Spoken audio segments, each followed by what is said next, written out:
যদি ভালোবাসিস আমারে তুই ময়না রে, তোরে কি না দেবো খাঁটি সোনার গয়না রে। এই নাকের নলদ কানের দুল সোনা চাই খোপাই বল, আরো দেবো ঝিলিমিলি পয়সা রে। আমায় দেখে গান গাওয়া হচ্ছিল, তাই না? রাস্তার মোড়ে বাইকে বসে আমরা তিন বন্ধু আড্ডা দিচ্ছিলাম। তিন বন্ধু মানে রাজ, আবির আর আমি। তখন ওদের কথা রাখতেই গান গাওয়া। হঠাৎ মেয়েটার সাথে ঝামেলা। এবার আমি বসা থেকে উঠে মেয়েটার সামনে গিয়ে দাঁড়ালাম। আপনি কে? আমি কে মানে? আপনি কি আমার ময়না যে আপনাকে দেখে আমি গান গাইবো? না, তবে আমি দেখেছি আপনি আমায় দেখে গান গাইছিলেন। মানে আপনি আমার গানগুলো শুনছিলেন। এবার হারামি দুটো এসে আমার পাশে দাঁড়ালো। জি না, তাহলে কিভাবে বললেন আমি আপনাকে দেখে গান গাইছি? দেখুন, আপনি কিন্তু আমার সাথে ঝগড়া করতেছেন। আচ্ছা, ঝগড়া জিনিসটা কি? আপনি কি পাগল? না, তবে আমার আম্মু মাঝে মধ্যে গাধা বলে ডাকে। আমার কথা শুনে আমার হারামি বন্ধুগুলো হাসতে শুরু করলো। দ্যাট কেন যে আমি আপনার সাথে ঝগড়া করতে আসছিলাম? গান গাওয়ার কারণে মেয়েটির আগে ফুসফুস করতে করতে চলে যেতে লাগ। তবে যাই বলুন, মেয়েটার আগে হলেও দেখতে কিন্তু হেব্বি। এবার আমি একটু জোরে বললাম, শরবতে চিনি লাগে, পানি লাগে চুন, ময়না তোর ভাব দেখা আমি কইলাম খুন। আমরা সকালে একসাথে এসে উঠলাম, আর মেয়েটা তার হাতটা মুঠিবদ্ধ করে দেখালো সে আমাকে সামনে বলে খুশি দেবে আর কি। দোস্ত, মেয়েটা কে রে? এই এলাকায় নতুন মনে তো হচ্ছে তাই, তবে বেড়াতে আসতেও পারে। আমরা আরো কিছুক্ষণ আড্ডা দিয়ে যে যার বাসায় চলে গেলাম। আমি তো ভুলেই গেছি আমার পরিচয় দিতে। আমি আদিব, তবে অনেকে ভালোবেসে দুষ্টু বলেও ডাকে। আমি এবার অনার্স 3য় বর্ষে পড়ি। আমি বাবা মায়ের একমাত্র সন্তান। আমার আব্বু বিজনেস করে, তাই বেশিরভাগ সময় দেশের বাইরে থাকতে হয়, ঠিক যেমনটা এখন। আর আমার আম্মু একজন গৃহিণী। বাসায় যেতে আম্মু বলে উঠলো, কিরে আজ তাড়াতাড়ি চলে আসলি যে? তোমার বৌমার টানে রাতে খেয়ে দিয়ে ঘুমিয়ে পড়লাম। সকালে আম্মুর ডাকে আমার ঘুম ভাঙলো। কি হয়েছে? তোর ফুপি আসছে, তাড়াতাড়ি উঠ। আমায় উঠালে কেন? আসলে আমার কি? আমার ঝাঁটাটা নিয়ে আসি। আচ্ছা ঠিক আছে। কি? আমি দূরে বাথরুমে গিয়ে ফ্রেশ হতে আসলাম। শালার ফুপি দিলি তো আমার ঘুমের 12টা বাজে। শান্তিতে একটু ঘুমাতেও দিবি না। মাত্র 10টা বাজে। নিচে নামতেই, আরে আদিব যে, কি খবর তোমার? এই তো ভালো। আজকাল তো তোমার দেখা ও পাওয়া বড্ড মুশকিল। বুঝানি তো, পড়াশোনার বড্ড চাপ। পড়াশোনা নাকি অন্য কিছু? কি যে বলো না ফুপি, এতক্ষণ যার সাথে কথা বলছিলাম উনি আমার একমাত্র ফুপি। এর মিষ্টি একটা মেয়েও আছে বটে, আমার 2 বছরের সিনিয়র। ফুপির সাথে আরো কিছুক্ষণ গল্প করে নাস্তা সেরে হারামি বুল্লোর কাছে চলে আসলাম। দোস্ত, ভার্সিটিতে নতুন ম্যাডাম আসছে, শুনছিস কিছু? কই না তো, চল এবার গিয়ে দেখে আসি। কি? আরে বুঝোস নাই? শালার তো আর তর সইছে না। আচ্ছা চল। তারপর আমরা সকলে ভার্সিটিতে চলে আসলাম। ভার্সিটিতে যেতেই কালকের ওই মেয়েটাকে দেখতে পেলাম। দোস্ত চল। আবার কই যাবি? আবে হালা ওইদিকে দেখ। কিরে, মেয়েটা এখানে? চল না গিয়েই দেখি। তারপর আমরা সবাই মেয়েটার কাছে চলে আসলাম। আরে ময়না যে। স্টুপিড। আমরা 3জন মিলে ভার্সিটির গাছের নিচে বসে আড্ডা দিতেছি। হঠাৎ একজন জনের থেকে শুনলাম এখন নাকি নতুন ম্যাডামের ক্লাস, তাই ক্লাস রুমে চলে আইছি। বুঝেনি তো, আমরা ভদ্রগুলো। আমরা 3জন গিয়ে লাস্ট বেঞ্চে বসে পড়লাম। অনেক পর নতুন ম্যাডামের আগমন। নতুন ম্যামকে দেখে আমাদের 3জনের অবস্থা নাজেহাল। আসলে আমাদের নতুন ম্যাম আর কেউ নয়, ওই মেয়েটা আর কি, যাকে আমরা একটু আগে ময়না বলে ডেকে আসলাম। ম্যাডাম এতক্ষণ আমাদের দিকে খেয়াল করেনি, তবে আমাদের দেখতেই তোমরা 3জন দাঁড়াও। আমরা 3জন দাঁড়িয়ে পড়লাম। তোমরা 3জন এই ক্লাসে? ম্যাডাম, আমরা এই ক্লাসের স্টুডেন্ট। একবার শান্তশিষ্ট আর মনে এর কথা শুনে ক্লাসে সবাই মুচকি মুচকি হাসতেছে। তা তো আমি দেখতেই পাচ্ছি। জি ম্যাডাম। তোমাদের 3জনের একজনকে ও মনে হয় না এই ক্লাসের স্টুডেন্ট বলে। সেম, আপনাকে দেখেও মনে হয় না এই ক্লাসের ম্যাডাম বলে। তাই বুঝি। ও আমাকে দেখে কি মনে হয়? আমার সদ্য বিয়ে করা বউ। আমি উপরের দিকে তাকিয়ে, কি? গো। বাহির হোক ক্লাস থেকে। সে আপনি না বললেও বাইরে যেতাম। আপনার মতো পিচ্চি মেয়ের ক্লাস করতে আমাদের বয়ে গেছে। আমি হাসতে হাসতে। তবে রে, আমাদের আর পাইকে এক দৌড়ে বাইরে চলে আসলাম। তারপর ভার্সিটির গাছের নিচে বসে আড্ডা দিতেছি। অনেকক্ষণ পর একটা ছোট ভাইয়ের কাছে শুনলাম ম্যাডামের নাম আদিবা, তবে ময়না নামটা আরো কিউট। দোস্ত, তোরা দুজনে ক্লাসে যা করছস, মাশাআল্লাহ। তোরা করিস, ভবিষ্যতে আর অনেক কিছু করব। তুই আবার কি করবি? তোদের ম্যাডামের সাথে রোমান্স। আমি হেসে, মজা লও কেন? দূর, আমি গেলাম, তোরা দুজনেই পাগল। পাগল? তুই আর আমি পাগল? আমি রাজের দিকে তাকিয়ে, দোস্ত, পাগলে মারলে কিন্তু বিচার নাই, তোর মনে আছে? রে। আমাদের কথা শুনে আবির দৌড়ানো শুরু করলো, আর তার পিছে আমরা। অবশেষে দৌড়ানি শেষ করে আমরা চা দোকানে বসলাম চা খেতে। চা খাওয়ার এক পর্যায়ে দেখলাম নতুন ম্যাডাম আমাদের দিকে আসতেছে। তোমরা ক্লাসে এমন না করলেও পারতে। Same to. আমি চা খেতে খেতে, সেম টু মানে? আপনি এমন না করলে পারতেন।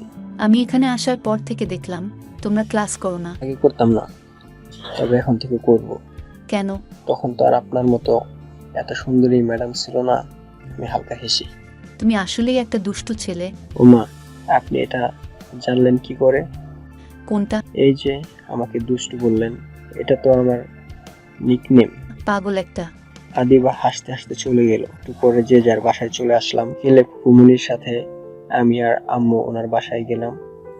তবে ওখানে গিয়ে যা দেখলাম, বিশ্বাস করেন রাসেল ভাই, আমি ওর জন্য প্রস্তুত ছিলাম না। আমরা বাসার ভিতর ঢুকতেই একটা মেয়ে এসে আম্মুকে জড়িয়ে ধরলো, আর আমি অসহায়ের মতো তা দেখতে লাগলাম। একটু জোরে ধরলে কি এমন ক্ষতি হতো শুনি। এটা আম্মুকে ছেড়ে আমার দিকে ঘুরে দাঁড়াতে আমি বোকা বনে গেলাম। আয় হায়, এই আমি কাকে দেখতেছি? এটা কি করে সম্ভব? আমার ফুয়াতো বোন আদিবা, আর ওনারও সেম। তাহলে কি? আদিবা, এই হচ্ছে আদিব। আপনারা ভাবছেন আদিবাকে? আরে, আমাদের নতুন ম্যাডাম মানে আদিবা। ও হচ্ছে আমার ফুফাতো বোন। আসলে 5 বছর আগে ওকে দেখছিলাম, তখন তো পড়াশোনার জন্য বিদেশ চলে যায়, আর সেজন্য ওকে আমি চিনতে পারিনি। আদিবা, জি আম্মু। ওকে তো রুমে নিয়ে যা। আর আম্মুকেও বুঝছি না একটু পড়া, আদিবা বলল। এই চল। তারপর আদিবার সাথে ওর রুমে আসলাম। রুমটা অবশ্য দেখতে বেশ সুন্দর, তবে আদিবার মতো না। এখানে বস, আমি ফ্রেশ হয়ে আসছি। এই বিছানায় বসে পা দোলাচ্ছি আর ভাবতেছি আদিবার কথা। ও যদি আম্মুকে উল্টাপাল্টা কিছু বলে দেয়, তখন এসব ভাবছি। তখনই কি ভাবা হচ্ছে শুনি? ভাবছিলাম আমার এত কিউট মেয়ে কি করে হলো। হি হি হি। ওই মেয়ে এভাবে হেসো না, আসলে কি হবে শুনি? আমি প্রেম রোগে আক্রান্ত হব। কি বললি? আরে লাগছে তো, ছাড়ো। আমি উঠে যেয়ে চলে আসবো, এমনিও বলল। কিরে কই যাচ্ছিস? শাশুড়ি আম্মুর কাছে। তোকে তো দিবা জানি, এখন দিও না, শাশুড়ি আম্মু চলে আইব। আমি একগাল হেসে নিচে চলে আসলাম। পাগল একটা। আমি নিচে গিয়ে সোফায় আম্মুর পাশে বসে পড়লাম। একটু পর আন্টি এসে নাস্তা দিয়ে গেল। আমরা নাস্তা খাচ্ছি এমন সময় আদিবা এসে আম্মুর পাশে বসলো। আদিব, ফুপির বাসা তোমার কেমন লাগছে? ভালো। আগে ভালো লাগতো না, তবে এখন লাগতেছে, কারণ এখন তো একটা ময়না পাখি আছে। সময় হলো ওইটা নিয়ে পালাই যাব। সারা বিকেল টিভি দেখতে দেখতে কেটে গেল। সন্ধ্যায় সোফায় বসে আছি এমন সময় আদিবা এসে নাস্তা দিয়ে গেল। আম্মু কই? আমি তো আম্মুর সাথে রান্নাঘরে। আমি নাস্তা সেরে ছাদে চলে আসলাম। ছাদের এক কোনায় গিয়ে পকেট থেকে সিগারেটের প্যাকেটটা বের করে সিগারেট দিয়ে একটা টান দিলাম। আর একটা টান দিতে তখনই কি হচ্ছে এখানে? আমি পিছন ফিরে দেখি আদিবা দাঁড়িয়ে, আর সিগারেটটা এখন আমার ঠোঁটেই আছে। ও আসলে এসব ছাইপাশ খাও কেন? এমনি। আজকের পর থেকে এসব আর খাবে না। আজকের পর থেকে সবার খাবো না। আদিবা আমার থেকে সিগারেটটা নিয়ে ফেলে দিল। দেখি মামি মামি। আমি কি করে বুঝতে পারছিলাম না। আদিবাকে এক টানে নিজের কাছে নিয়ে ওর ঠোঁট জোড়া নিজের কবল নিয়ে নিলাম। একটু পর ওকে ছেড়ে তাড়াতাড়ি নিচে খুবির কাছে চলে আসলাম। আদিব, এখানে তোমার ভালো লাগছে তো? ভালোই তো। ভালোর মতো কাজ করলে তো ভালোই লাগবে। এই কথার আগাগোড়া কিছুই বুঝলাম না। একটু পর থেকে আদিবা ছাদ থেকে নিচে এসে আমার দিকে চমকে গেল। ওর হাত দিয়ে কি যেন বসাতে লাগলো। অবশেষে বুঝলাম আমার ঠোঁটে কিছু একটা লেগে আছে। আমি আমার ঠোঁটের উপর হাত দিয়ে সামনে এনে দেখলাম আমার ঠোঁটে লিপস্টিক লেগে আছে। মানে এখন ফুপির ওই কথার মানেটা বুঝতে পারলাম। লজ্জা ওর দিকে তাকাতেই পারছিলাম না। আস্তে করে ছাদে চলে আসলাম। তারপর ঠোঁটটা পরিষ্কার করে নিলাম। ইসরে, আবার ফুপি আমায় কি ভাববে। রাতে খাবার খেতে বসছি, তখনই ফুপি আদিবা আমাদের ভার্সিটিতে ক্লাস করায় যে যার মতো করে ঘুমিয়ে পড়লো। ফুপি আমাকে আদিবার পাশের রুমে শুতে বলল। আমি ওখানেই ঘুমিয়ে পড়লাম। সকালে ঘুম ভাঙতেই দেখি আদিবা আমার মাথায় হাত বুলিয়ে দিচ্ছে। একটু পর আমাদের দুজনের চোখাচোখি হতেই লজ্জায় বলে উঠল। আম্মু ডাকছে, তাড়াতাড়ি নিচে আয়। আর আমি ওর এমন ছেলে মানুষই দেখে এক চিৎলে হেসে ফেললাম। তারপর ফ্রেশ হয়ে নিচে নামতেই দেখি ও সোফায় বসে আম্মুর সাথে গল্প করছে। আমাকে দেখে কিচেনের দিকে চলে গেল। নিচে গিয়ে আম্মুর সাথে গল্প করতেছি। আম্মুকে আদিবার আব্বুর কথা জিজ্ঞাসা করতেই আম্মু বলল, আদিবার আব্বু অফিসের কাজে আজ মাসখানেক বিদেশ। একটু পর আদিবা এসে নাস্তা দিয়ে গেল, আর আমি নাস্তা করে নিলাম। তারপর টিভিতে মোটু বাতুল দেখতে লাগলাম। এটা আমার সবচেয়ে প্রিয় শো। হঠাৎ ফুপি এসে বলল, আদিবার সাথে একটু বাজারে যা তো। একটু পর আদিবা রেডি হয়ে আসতেই আমরা দুজনে বেরিয়ে পড়লাম। কিসে যাব? রিক্সাই। আমরা দুজন রিক্সা করে বাজারে পৌঁছে গেলাম। বাজারে আসার পথে আমাদের মাঝে কোনো কথা হয়নি। রিক্সার ভাড়া মিটিয়ে আমরা দুজনে শপিং মলে গেলাম। ভার্সিটিতে গেলেন না যে? আমি আবিদার দিকে তাকিয়ে। তারপর আদিবা কিছু জামা কাপড় কিনে নিল। একটু পর আমরা দুজনে একটা রেস্টুরেন্টে নাস্তা করে বাসায় ফিরলাম। দুপুরে খেয়ে দিয়ে ঘুমিয়ে পড়লাম। বিকেলে আদিবার ডাকে ঘুম ভাঙলো। আম্মু ডাকছে, তাড়াতাড়ি নিচে আয়। আর এদিকে আমার মেজাজ চরম পর্যায়ে। আর কত সুন্দর ঘুমটা তো নষ্ট করে দিল। ভাগ্যিস ও আমার ফুফাতো বোন না হয় ওর গালে কয়েকটা বসিয়ে দিতাম। ওর ফ্রেশ হয়ে নিচে যেই ফুপি নাস্তা দিয়ে গেল। নাস্তা সেরে আমরা সবাই একসাথে গল্প করতেছি। হঠাৎ ফুপি বলে উঠলো, আদিবা, জি আম্মু। তুই আদিবকে নিয়ে বাহির থেকে ঘুরে আয়। আদিবা এবার উপরে গিয়ে সাজুগুজু করে আসতে আমরা দুজন রিক্সায় চড়ে ঘুরতে বের হলাম। আদিবার পাশে বসতে আমার কেমন যেন অস্বস্তিকর হচ্ছিল। তাই আমি একটু সাইডের দিকে যেতেই আদিবা আমার হাত ধরে বলল, এই পড়ে যাবি তো। আমি লজ্জায় আদিবার দিকে তাকাতে পারছি না, কারণ আদিবা এখনো আমার হাত ধরে আছে। আপনারা আবার অন্য কিছু ভাইবেন না। একটু পর আমরা দুজন নদীর পাড়ে আসলাম। কিছুক্ষণ ঘোরাঘুরি করে আমরা বাসায় চলে আসলাম। রাতে ফোনে গান লাগিয়ে সিগারেট খাচ্ছিলাম। এমনি ম্যাডামের আগমন। এখানে কি করিস? ওকে দেখতে পেতেই আমি সিগারেটটা লুকিয়ে ফেললাম।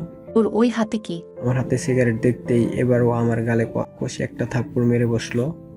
কালকে তোকে কি বলছি না খেতে। তাহলে? হুম। আর যদি দেখি তুই এসব খাচ্ছিস, থাপড়াইয়া গাল লাল করে দিমু। আমি এবার ছাদের দরজার কাছে গিয়ে বললেই হলো। আদিবাইকে আসতে আমি দৌড়ে নিচে চলে আসলাম। রাতে খাবার খেয়ে ঘুমিয়ে পড়লাম। সকালে নাস্তা করে আমি আর আম্মু বাসায় চলে আসলাম। বাসায় এসে ফ্রেশ হয়ে নিলাম। তারপর বিছানায় শুয়ে আছি। আর কিছুতেই চোখ দুটো বন্ধ করতে পারছি না। যেই চোখ বন্ধ করব অমনি ময়নার মুখখানি আমার চোখের সামনে ভেসে উঠে। এবার বিছানা থেকে উঠে বসলাম। ভাবতেছি মুই আবার কোনো প্রেমে পড়ে গেছিনি তো? কিছুতেই মন মানছে না। যা, এবার রেডি হয়ে ভার্সিটিতে চলে আসলাম। আপনারা আবার মনে করেন না ওরে দেখার লাগি আসছি। মুই কিন্তু এমন পোলা না। ভার্সিটিতে ঢুকে সোজা গাছতলায় চলে আসলাম, কারণ হারামি দুটো এখানে আছে। আমি এদের কাছে আসতেই, মামা আজকাল তো তোমার দেখাও পাওয়া যায় না, কই থাও তুমি? তোদের ভাবির কাছে। আমি হাসতে হাসতে। আমার কথা শুনে ওরা ভেসে দিল। এবার আমরা তিনজন মিলে আড্ডা দিতেছি। ওদেরকে আদিবার বিষয়টা বলার পর ওরাও কনফিউজড হয়ে, অবশ্য পুরোটা বুঝিয়ে বললাম, আদিব ওই দিকে তাকা। আমি ওই দিকে ফিরতেই দেখি আদিবা আমাদের দিকে আসতেছে। কি করছ এখানে? আড্ডা দিতেছি। আমি হালকা হেসে। সেটা তো দেখতে পারতেছি। বলে জিজ্ঞাসা করলা কেন? কি? গো। ক্লাসে যা। জি না। দেখ, আমাকে রাগাস না, ভালো হবে না কিন্তু। Same to. আমি হালকা হেসে। তোকে তো। হঠাৎ আদিবা আমার হাত টেনে ধরায়। আমি ধরফুরিয়ে উঠলাম। ওদের কেউ কি বলতে হবে? ওরাও চুপচাপ সোজা ক্লাসে চলে গেল। আমরা দুজনে ক্লাসরুমের দিকে এগোচ্ছি। আদিবা এখন আমার হাত ধরে আছে। ওই মেয়ে, কি করছো? ওটা কি? কি? হাতটা তো ছাড়ো। আমার কথা শুনে আদিবা লজ্জায় টমেটোর মতো লাল হয়ে গেল। আমি সোজা ক্লাসে গিয়ে হারামিদের সাথে লাস্ট বেঞ্চে বসে পড়লাম। একটু পর আদিবা ক্লাসে আসলো আর আমার দিকে তাকিয়ে একটা মুচকি হাসি দিল। এই তুই দাঁড়া, আমি দাঁড়াতে আদিবা বলে উঠলো, তোকে একটা প্রশ্ন করি, ওর দে তো। হুম। আচ্ছা বলতো, জীবনে সবচেয়ে বেশি স্যাক্রিফাইস করে কে, পুরুষরা নাকি নারীরা? ক্লাসের সবাই আমার দিকে তাকিয়ে আছে আর আবির চুপি চুপি বলতেছে, মাম্মা আজকে তুমি শেষ। আবির এই কথা বলে একটা মুচকি হাসি দিল আর আমিও একটা ভিলেন মার্কা হাসি দিলাম। ক্লাসের সবাই আমার দিকে এক দৃষ্টিতে তাকিয়ে আছে। এমনিতে আমি দুষ্ট হলে পড়াশোনায় মোটামুটি পারি। শত হোক, পড়াশোনার প্রতি আমাদের একটা দায়িত্ব আছে না? পুরুষ, কিভাবে? এই যে আমাদের পুরুষদের জীবনে 7টি বয়স থাকার পরেও আমরা পুরুষরা একটি বিয়ে করে স্ত্রীর পাশে সারা জীবন কাটিয়ে দেই। এটাই পুরুষদের জীবনে সবচেয়ে বড় স্যাক্রিফাইস। আমার কথা শেষ হতেই পুরো ক্লাসটা মাছ বাজারের মতো হয়ে গেল। এই চুপ, সবাই চুপ করো। ক্লাস ঠান্ডা হতে আদিবা আমার দিকে তাকিয়ে, তুই বাহির হ ক্লাস থেকে। বাহিরেই তো ছিলাম, তুমি না টেনে নিয়ে আসলে? তোকে তো জানি কিস দিবা, এখন দিও না, সবাই দেখে ফেলবে। আমি উপরের দিকে তাকিয়ে, তোকে তো আজ। আদিবা এবার আমাকে না পেয়ে হারামি দুটোর কাছে গিয়ে, তোরাও যা। আপনি বলছেন আমরা কি না করতে পারি? এবার হারামি দুটো চলে আসলো। আদিবা এবার রেগে মেগে আগুন। অনেক কষ্টে ক্লাস শেষ করলো। হারামি দুটো ভার্সিটির বাইরে এসে দেখে আমি দোকানে বসে চা খাচ্ছি। এবার ওরাও আমার পাশে বসে চা খেতে লাগলো। কিরে তোরা চলে আসলি যে? এবার ওদের কথা শুনে আমি হেসে ফেললাম। জানি কালকে ভার্সিটিতে আসলে আমার রক্ষা নেই। শত হোক আমার একমাত্র ফুফাতো বোন বলে কথা। তারপর চায়ের বিল মিটিয়ে বাসায় চলে আসলাম। বাসায় এসে গোসল করে এবার রেডি হয়ে নিচে নেমে আমি আর আম্মু একসাথে খাবার খেতে লাগলাম। খাবার খাওয়ার মাঝে আম্মু বলে উঠলো, তুই কি কোনোদিন ভালো হবি না? ও মা, আমি আবার কি করলাম? এবার আম্মু বলল, তুই ভার্সিটিতে কি করিস? হ্যাঁ, এই তো পড়ালেখা করি। পড়ালেখা না ছাই, তুই আজকে আদিবার সাথে কি করছিস? হ্যাঁ, ও মা, আমি আবার ওর সাথে কি করলাম? আমি খাবার খেতে খেতে আদিবা ক্লাসের ওই কাহিনী আবার বলে দিল নাকি আম্মুকে? তোরে পড়ালেখার জন্য ভার্সিটি পাঠায় আর তুই ক্লাস না করে বাহিরে ঘুরস, আর আদিবা মামুনি তোকে ক্লাসে যেতে বলতেই তুই ওকে অনেক কথা শুনিয়ে দিস। হ্যাঁ, বেয়াদ কোথাকার। যাক বাবা, আদিবা ওই কথা বলেনি তাহলে। তবে আম্মুর কাছে আমার নামে সুনাম করলো মাসাল। মুই তরে পরে দেই খালো তোমাকে এক কথা আদিবা বলেছে। তো আর কে বলবে? হুম, কেন, তোমার বৌমা? আমি হাত মুখ ধুয়ে রুমে চলে আসলাম আর ওইদিকে আম্মু আমার নামে বেশ সুনাম করছে বোধ হয়। মেসে বসে আছি, শালার ঘুমে আসছে না, কি করব এখন? এই আদিবাকে ফোন দিলে কেমন হয়? কিন্তু ওর নাম্বার তো আমার কাছে নেই এখন। হঠাৎ মনে পড়লো, এই রে, আদিবা তো আম্মুর কাছে আমার নামে বেশ সুনাম করেছে। যাই দেখি, আম্মুর ফোনে নিশ্চয়ই আদিবার নাম্বার আছে। যেই ভাবা সেই কাজ। একবার নিচে গিয়ে দেখলাম আম্মু প্লেট ধুচ্ছে। এই সুযোগ, তাড়াতাড়ি আম্মুর রুমে গিয়ে আম্মুর ফোন লিস্ট থেকে আদিবার নাম্বারটা নিয়ে রুমে চলে আসলাম। তারপর রুমে এসে নাম্বারটা আদিবার নামে সেভ করে নিলাম। একবার ভাবছি ফোন দেওয়া ঠিক হবে কি না, ভাল লাগছে না। এবার ফোন দিয়ে দিলাম। 2বার রিং হতেই, হ্যালো, কে? আমিটা আবার কে? তোমার ফিউচার হাজবেন্ড। আদিবা মনে মনে বলছে, কণ্ঠটা চেনা চেনা লাগছে, তবে কার সেটা আন্দাজ করতে পারছে না। আপনি ফাইজলামি করেন? হ্যাঁ। না, তোমার সাথে প্রেম করি। আপনার মাথায় কি সমস্যা আছে? না, তবে বুকে একটু সমস্যা আছে। দেখলে ডুব ডুব আওয়াজ করে। আচ্ছা, এটা কি প্রেম নাকি গ্যাস্ট্রিক বুঝতেছি না। দ্যাট পাগল কোথাকার। তোমার কি? আমি তো তোমারই পাগল। এই আপনি কে বলুন তো? হয় পরিচয় দেন, নয়তো ফোন রাখছি।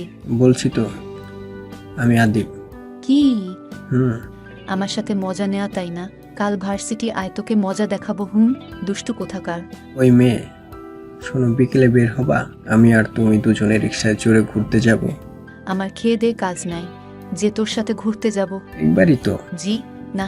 আচ্ছা বাই। আমি ফোনটা রেখে দিলাম। ধর, কেন যে ওকে ঘুরতে যাওয়ার কথা বললাম, ভালোই লাগছে না। এবার মন খারাপ করে ঘুমিয়ে পড়লাম। বিকেলে ফোনের শব্দে ঘুম ভেঙে গেল। ফোন হাতে নিয়ে দেখি আদিবার কল।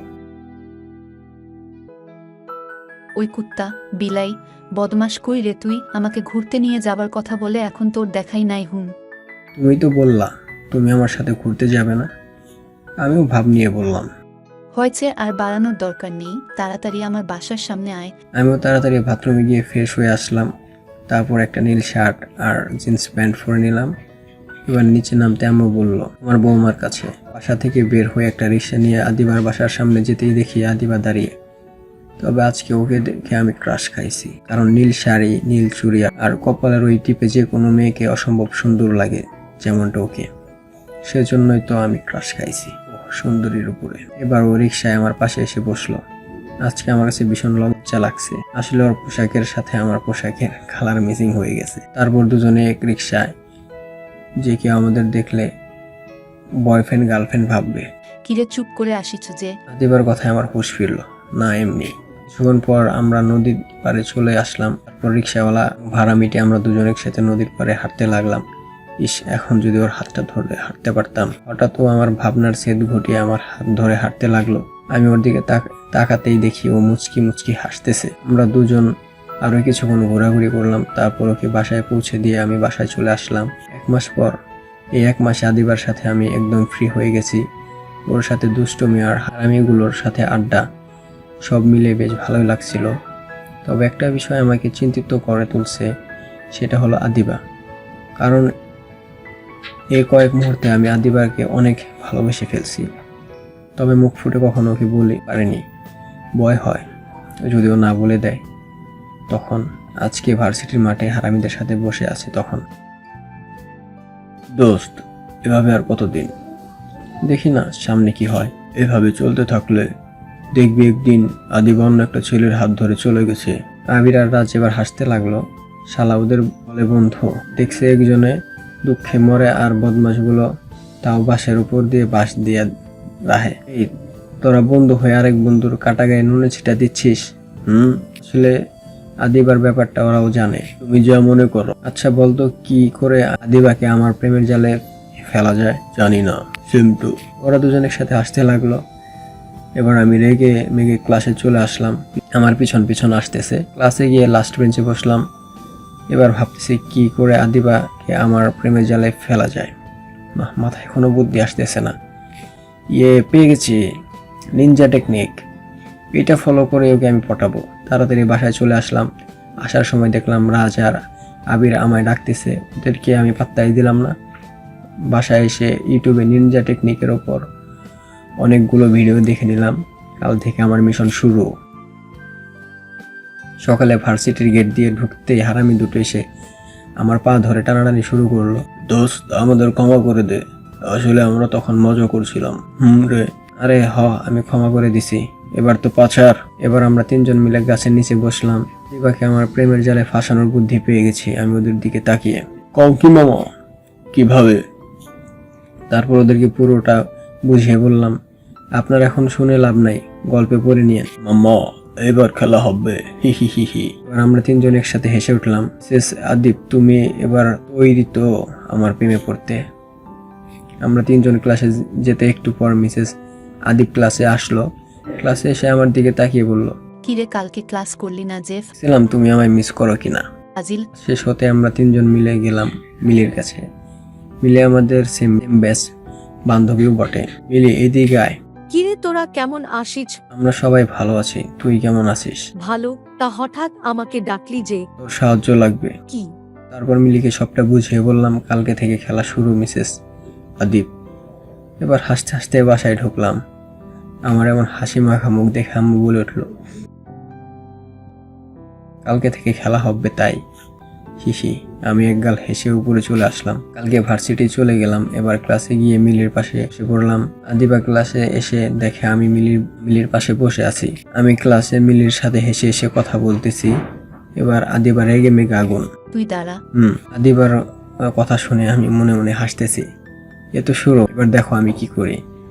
ক্লাস শেষ হতেই আদিবাকে দেখিয়ে মিলির সাথে কথা বলতে লাগলাম। ওকে নিয়ে ফুচকা খেতে গেলাম। সবকিছু মিলিয়ে আদিবাকে রাখাতে লাগলাম। এবার চলতে কিছুদিন আদিবাকে ইগনোর করতে লাগলাম, যাতে সে সপ্তাহখানিক পর বাসায় আসতেই দেখি বাসায় লোকজন ভরপুর। আমার রুমে যেতেই দেখি আম্মু আব্বু দুজনই বসে আছে। আব্বুকে দেখে আমি খানিকটা অবাক হলাম। আব্বুর সাথে কোলাকুলি করে আম্মুকে বললাম, আম্মু বাসায় এত লোকজন কেন? তোমার ভালো কাজের জন্য। মানে? আজকে তোর বিয়ে। আমার বিয়ে মানে? আমি বিয়ে করবো না। আমার কথা শেষ হতেই আম্মু আমার গালে ঠাস করে থাপ্পড় বসিয়ে দিল। অবশেষে পারিবারিকভাবে বিয়েটা হয়ে গেল। এখন আমি বউ নিয়ে বাসায় ফিরছি। আদিবার কথা মনে হতেই আমার চোখ বেয়ে জল পড়ছে। বাসায় এসে আমি ছাদে চলে আসলাম। একের পর এক সিগারেট খাচ্ছি আর আদিবার কথা ভেবে কাঁদছি। এবার আবির আর রাজ হারামি দুটো টেনে আমায় বাসর ঘরে ঢুকিয়ে দিল। একটা মেয়ে বিছানার উপর ঘোমটা দিয়ে বসে আছে। আমি ভেতরে যেতেই মেয়েটা এসে আমার পা ছুঁয়ে সালাম করলো। দেখুন, আমি আপনাকে স্ত্রী হিসেবে মানতে পারবো না। কেন? আমি অন্য একজন মেয়েকে ভালোবাসি। তাকে ভালোবাস তুই? বাসর রাতে স্বামীকে তুই করে বলছে, কি বেয়াদব মেয়ে রে। ও, আমি তো ওকে মেনেই নিইনি। তবে মেয়েটির কণ্ঠ আমার কাছে যেন পরিচিত লাগছে, কিন্তু কে তা মনে করতে পারছি না। আদিবাকে? কি? হুম। তাহলে এতদিন মিলির সাথে এসব কি ছিল? আপনি মিলিকে চেনেন? ওটা তো আদিবাকে আমার প্রেমের জালে ফাঁসাতে। মানে? তারপর ওকে সবটা খুলে বললাম। তারপর আমার কথা শেষ হতেই মেয়েটি এসে আমাকে জড়িয়ে ধরে আমার বুকে কিল ঘুষি মারতে লাগলো। আয় হায়, এ মেয়ে করছেটা কি? কুত্তা, বিলাই, বদমাস, আমাকে কষ্ট দিতে তোর ভালো লাগে তাই না? মানে? মেয়েটি এবার বিছানার উপর গিয়ে বসলো। তারপর বলল, আমার ঘুমটাটা সরাও তো। আমি গিয়ে মেয়েটির ঘুমটা সরাতেই বড় জোর ধাক্কা খেলাম। আদিবা এখানে? অন্য কাউকে আশা করছিলি বুঝি? আরে লাগছে তো। তোর থেকেও আমার বেশি লাগছে। আরে কাঁদছো কেন? জড়িয়ে ধরে। আমাকে কাঁদাতে তোর ভালো লাগে তাই না? কত কেঁদেছি তুই জানিস। তুই যখন মিলির সাথে কথা বলতি আমার খুব রাগ হতো। যখন বুঝতে পারছি আমি তোকে ভালোবেসে ফেলছি, তখনই তোকে হারানোর ভয়টা আমার মনে কাজ করতে লাগলো। তাই তো মামিকে বলে কালকে রাতেই আমাদের বিয়েটা ঠিক করে ফেললাম। কখনো ছেড়ে যাবি না তো? কখনো না, ভালোবাসি তো তোমায়। আমিও তো কি ভালোবাসি। কাকে? আমার এই দুষ্টু জামাই তাকে। আদিবা এবার আমাকে ধাক্কা দিয়ে বিছানায় ফেলে দিল। তারপর আমার ঠোঁট জোড়া নিজের কবলে নিয়ে নিল।